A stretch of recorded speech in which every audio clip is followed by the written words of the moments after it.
और उसने बताया कि 20 के बाद कभी भी मुझे फांसी हो सकती है। प्रधानमंत्री जी से कि वहाँ बात सच बात करें कि मेरी लड़की को फांसी रुकवाएं और जांच करवा दें मेरी लड़की को। मोदी जी से हम ये मांग चाहते हैं कि देश की बेटी, मोदी की बेटी है, आप सबकी बेटी है, बेटी को बचाइए, बेटी पे कसम। हम सबसे हाथ जोड़ के माफी मांगते मोदी जी से। संयुक्त अरब अमीरात यूएई की अबू धाबी जेल में कैद यूपी की बांदा की निवासी दिव्यांग शहजादी को 21 सितंबर को फांसी की सजा दी जाएगी। यूएई की कोर्ट ने 21 अगस्त को शहजादी को फांसी के फंदे पर लटकाने का वक्त मुकर्रम कर दिया है। यह खबर आते ही पीड़िता शहजादी के घर में कोहराम मच गया है। फांसी की सजा पाने वाली शहजादी के बूढ़े माता पिता रो रो कर प्रधानमंत्री नरेंद्र मोदी से अपनी बेटी को बचाने के लिए फरियाद कर रहे हैं। आपको बता दें कि बांदा के मटौर थाना क्षेत्र के गांव गोयरा मुगली की रहने वाली शहजादी सामाजिक संस्था रोटी बैंक में काम करती थी। फेसबुक के जरिए आगरा निवासी उजैर से शहजादी का संपर्क हुआ था और कथित मानव तस्कर के प्रेम जाल में शहजादी फंसती चली गई। चूंकि शहजादी का चेहरा जला हुआ था और उजैर ने उसे इलाज के लिए आगरा बुला लिया और वहां से उसे इलाज करने नाम पर आगरा के मूल निवासी और वर्तमान में दुबई में रहने वाले दंपत्ति फैज और नादिया के हाथ शहजादी का सौदा कर उसको दुबई भिजवा दिया, जहां शहजादी को घरेलू नौकर की तरह काम करना पड़ता था और फैज और उसकी पत्नी टॉर्चर से भी गुजरना पड़ता था। इसी बीच फैज का 4 साल के बेटे की बीमारी के दौरान मौत हो गई थी, जिसका इल्जाम दुबई में रहने वाले इस दंपत्ति ने शहजादी पर लगाते हुए उसे गिरफ्तार करा दिया था। दुबई की कोर्ट ने 4 महीने पहले ही शहजादी को बच्चे की हत्या के जुर्म में मौत की सजा सुनाई थी, जिस पर शहजादी के परिजनों ने बांदा सीजीएम कोर्ट में फरियाद कर कोर्ट के आदेश पर आरोपी उजैर और दुबई में रहने वाले दंपत्ति के खिलाफ मुकदमा भी दर्ज कराया था और साथ में पीएम मोदी से शहजादी को बचाने की फरियाद भी की थी। शहजादी के परिजनों के मुताबिक अबू धाबी की जेल में शहजादी को अपने परिजनों से बात करने की छूट दी गई है और शहजादी ने अपने माता पिता फ़ोन करके बताया कि वहां की कोर्ट के आदेश भी भेजे हैं, जिससे यह पता चला है कि इसी महीने यानी 21 सितंबर को शहजादी को सजाए मौत देने का समय मुकर्रर कर दिया गया है। पीड़िता शहजादी ने अपने पिता से फ़ोन पर बात करते हुए समाज सेवी और राजनीतिक दलों से मदद मांगी है और कहा है कि वह अबू धाबी की जेल से छूटने के बाद अपने साथ हुए अत्याचार को सबके सामने लाना चाहती है। आपको बता दें कि फेसबुक के जरिए आगरा निवासी हुसैन ने पहले शहजादी को अपने प्रेम जाल में फंसाया था और उसके बाद उसका विदेश में इलाज कराने के नाम पर उसके गहने, दिव्यांग कार्ड, एटीएम, बैंक में जमा सारा पैसा सब कुछ अपने कब्जे में लेने के बाद उसे दुबई में रह रहे दंपत्ति फैज और नादिया के हाथ भेज दिया था।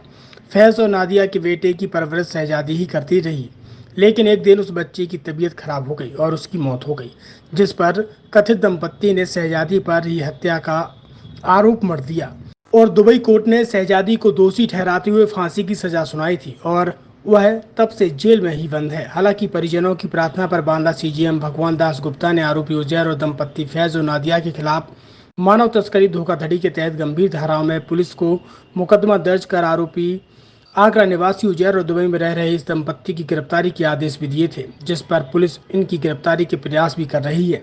लेकिन दूसरी तरफ फांसी का वक्त मुकर्रर होने से शहजादी के परिजनों में कोहराम मच गया है। वह पीएम मोदी से अपनी बेटी को बचाने की फरियाद कर रहे हैं। अब देखना होगा कि फर्जी आरोप में यूएई में फांसी की सजा पा चुकी इस बेबस महिला को जीवन दान मिलता है या फांसी के फंदे पर लटक कर बेबसी की मौत। मेरा नाम शब्बीर खां है। मैं ग्राम गोयरा मुगली का रहने वाला हूँ, जिला बांदा, थाना मटौन। ये कल मेरी लड़की का फोन आया था, बहुत रोई और उसने बताया कि 20 के बाद कभी भी मुझे फांसी हो सकती है।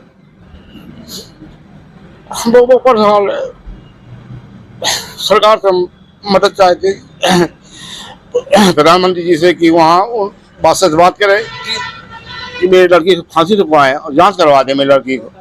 अगर मेरी लड़की जांच में निर्दोष पाती है तो मैं खुद कहूँगा उसको फांसी दी जाए, मैं इसको छोड़ा जाए।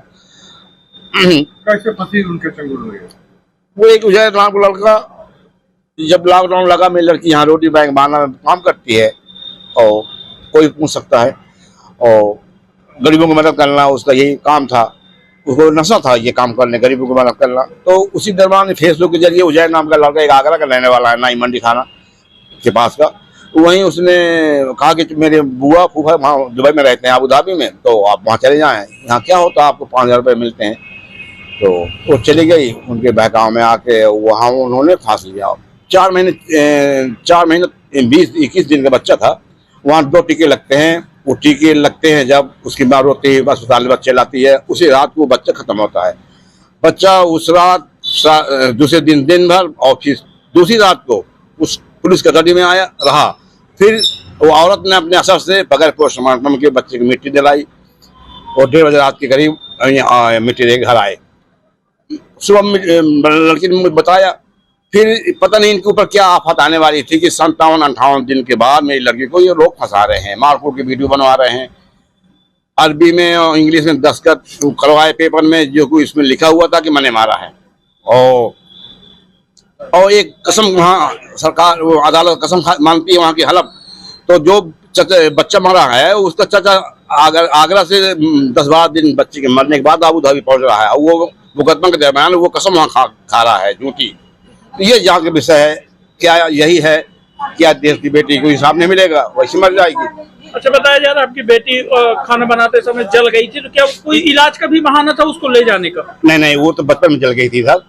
नहीं, ऐसा बताया जा रहा है उजैर ने इलाज का बहाना ये फेस थोड़ा जो शख्स जल जाता है तो उसका फेस बिगड़ा ही रहता है कि इतना इलाज हो। उसने उसका लालच दिया कि वहाँ जाओगी तो मेरे बुआ फूफा वहाँ के अच्छे डॉक्टर से इलाज करवा देंगे, और वहाँ तो ये उसको बहकाव में आ गई, उसके कहने में वो चली गई। अब आप कैसे न्याय चाहते हैं? क्या लगता है आपको, कैसे आपको बेटी को न्याय मिल सकता है? बस यहाँ के प्रधानमंत्री से है मेरी आस, ये वहाँ के बादशाह से बात करें और ये कहें कि न छुड़ाएं। मैं नहीं कहता वो छुड़ा दें, ये वहाँ के रोक लगा के जांच करवा दें, बस ये सब साफ हो जाएगा, दूध पानी कि वाकई में मेरी लड़की बेकसूर है कि कसूरवार है। और उसका कल फोन आया तो हम बेचैन हो गए। कल से खाना नहीं खाया, हम चाय जरूर पी है, खाना नहीं खाया। क्या बताया बच्चे ने? बच्चे बस यही रोके बताया, ढंग से बात नहीं कर पा रही थी वो,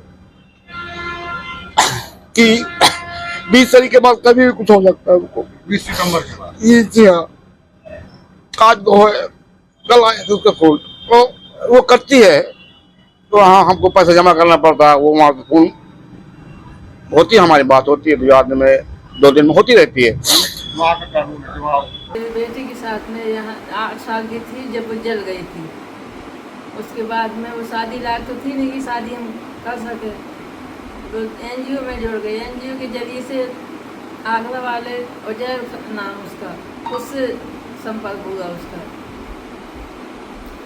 उसने अपना कहा सुना कि तुम्हारा इलाज कराएंगे, दुबई चली जाओ, वहाँ इलाज करवा देंगे, तुम जाओ, हम भी आ रहे हैं, हम इलाज करवा देंगे। वो चली गई उसके कहने से। कहाँ गई थी उसके कहने? दुबई चली गई। तो क्या दुबई उसने भेज दिया। कहाँ से भेजा था? आगरा से भेजा था, यहाँ से लेके गया तो वो आगरा भेज दिया उसने। तो क्या जुनैब आगरा का रहने वाला? उजैर आगरा का रहने वाला। उजैर आगरा का रहने वाला है। फिर आगे क्या हुआ? वहाँ पहुँच गई, फिर वो 1 साल तो अच्छे से रही। उसके बाद में जहाँ भेजा था इनकी फुप्पी पप्पा हैं, उनके बच्चा हुआ, तो वो 4 महीना 20 दिन में उनने 6 महीने वाला इंजेक्शन लगवा दिया, जो बच्चों के लगते हैं वो इंजेक्शन लगवा दिए। 4 महीना 20 दिन का था बच्चा, वो इंजेक्शन लगवा के आए, बच्चा ख़त्म हो गया। लड़की ने बल्कि फ़ोन करा, वो सर्विस करती है माँ, बच्चे की माँ सर्विस कुछ करती है। लड़की ने फ़ोन करा 1 घंटा के बाद, फिर बच्चा रो रहा, इंजेक्शन लगवा के जब से आई वो आप आके देखी, बोली दूध पिला दो वो सही हो जाएगा। दादी मौजूद थी सामने उनकी। फिर आगे बोली चुप हो जाएगा, दूध पिला दो। दादी ने दूध बनाया, बच्ची ने दूध पिलाया। वो जब सोगी, शांत होगी, सो गई है, तो उसने लिखा दिए। अब उसके ऊपर 2 महीने के 2-4 दिन बाद उसने बच्ची को फंसाया। हाल नहीं फंसाया। 3 दिन बच्चा कैंटरी में रहा, पुलिस कैंटरी में रहा बच्चा। वहाँ से इन्हें लिखा पढ़ी करके कि हमें किसी पे न शक है, न हम किसी को कुछ कार्रवाई करेंगे, और हम मट्टी देना चाहते। पोस्टमार्टम नहीं कराया इन लोगों ने। तो पता नहीं इनके ऊपर क्या कुछ आए, जैसा जो कुछ हुआ हो, बच्ची को 2 महीने के बाद 2-4-6 दिन कम थे, बच्ची को फंसा दिए। फिर आपको अभी क्या पता चला? फिर जब इन लोगों ने 2 दिन मारा, खाने को नहीं दिया, उससे कहा कि तुम कहो कि हमने मारा है। लड़की जब न कहने लगी तो इन्हें हाथ में उसके कट लगाया, सब मारा, कपड़े फाड़े बच्चे की। कैसे पता चला आपको ये सब? बच्ची ने फिर जब अंदर आ गई, जब बच्ची ने लोगों को बताया कि हमने अपनी इज्जत बचाने के लिए हमने कहा कि हाँ हमने मारा। जबरदस्ती कबूलनामा करवाया। जबरदस्ती घर में इन लोगों ने वीडियो बनाई सब। फिर जब 10-12 दिन फोन नहीं आया, फिर आगरा वाले से हम लोग फोन करके पूछ रहे, बोले हमें मालूम नहीं है, हमारी भी बात नहीं हो रही, फोन नहीं लग रहा हमारी बात। फिर लड़की नहीं 12 दिन बाद वहीं से थाने से फोन करा कि पापा हमें ऐसा ऐसा करा, हमें फंसा दिए, पापा हमें बचा दिए। फिर आपको क्या पता चला कि वहाँ क्या हुआ बच्ची के साथ? जब बच्ची ने बताया कि हमारे साथ में ऐसा ऐसा किया, जबरदस्ती कहलवाया, तो हमने कह दिए कि हाँ हमने मारा। फिर वहाँ की सरकार ने क्या एक्शन लिया वहाँ की बच्ची पर? सरकार ने ये लिया कि लड़की का हमारा कोई नहीं है वहाँ, पैरवी के लिए कोई नहीं है, सब उन्हीं के हैं, तो उन्हीं की सुनाई हुई, हमारी लड़की की कोई सुनाई नहीं। जो उन्होंने लिखवाया था बच्ची को क्या सजा सुनाई गई वहाँ? बच्ची को सजा सुनाई गई है, क्या सजा फांसी सुनाई? की सजा सुनाई गई। फिर अभी क्या पता चला? हाल ही में अभी फोन आया था आपको, क्या पता चला? कल उसने बात की, बता रही थी कि पुलिस वाले आए थे, 21 तारीख को हमारी सजा वही 21 सितंबर को इसी 21 सितंबर फांसी की सजा होनी। फांसी की सजा हुई। तो वहाँ कोई सुनाई नहीं हुई, ना यहाँ पुलिस एक्शन ले रही है, ना वहाँ की कोई छानबीन उन लोगों ने भी कुछ नहीं की। बच्चे का चच्चा आगरा से 10-12 दिन बच्चे के मरने के बाद गया, वहाँ कसम मानी जाती है अदालत में। अदालत में उसने कसम खाई, चच्चा ने उसकी, कि हाँ हमारे सामने मारा है। जब यहाँ था तो कम से कम सरकार उसका टिकट तो देख लेती, कौन टिकट से आया है, क्या तारीख को आया, क्या तारीख को, कुछ कोई क्या चाहती हैं, क्या मांगे आप? हम ये मोदी जी से हम ये मांग चाहते हैं कि देश की बेटी, मोदी की बेटी है, आप सबकी बेटी है, बेटी को बचाइए, बेटी पे